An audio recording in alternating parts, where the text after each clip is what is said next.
All right, we're starting off tonight with an update on the investigation into the fire at Robbins Lumber in Searsmont nearly 2 weeks ago.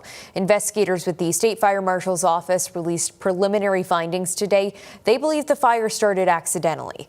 Investigators believe the fire started at the base of a silo and an explosion happened before the fire could be contained. The silo toppled over and fire quickly spread to other buildings in the mill complex. Investigators say they finished their work at the scene but may return in the next few months to test the unloader system at the mill and fully identify a cause. The Maine Forest Rangers say that a fire in Piscataquis is now contained. In a post to social media, they say they first responded to a report of the wildfire on the 24th. They estimated that it was 10 acres and it was burning in an old timber harvest area.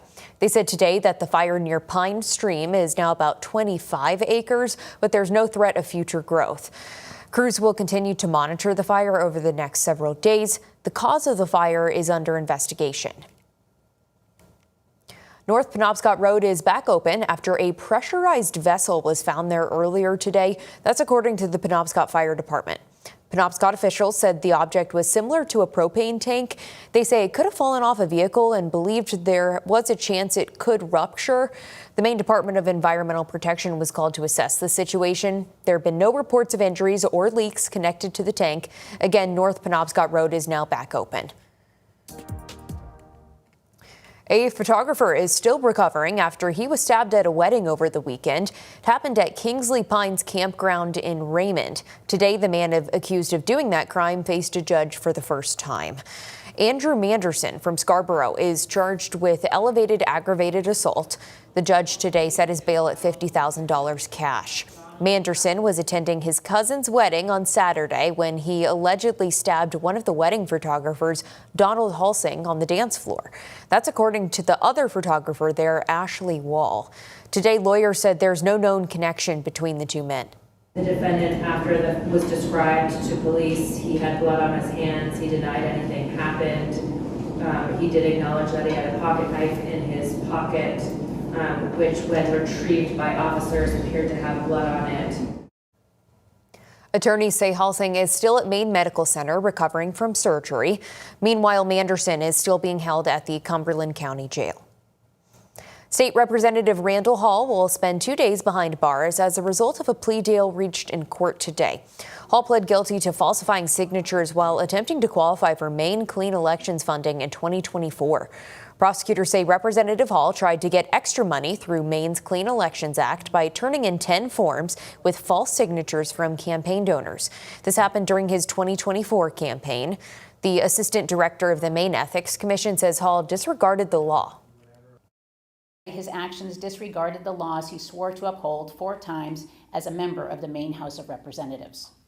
The Ethics Commission will continue to review every qualifying contribution and signature submitted by candidates seeking MCEA funds because Maine citizens deserve no less when it comes to how their hard-earned tax dollars are spent.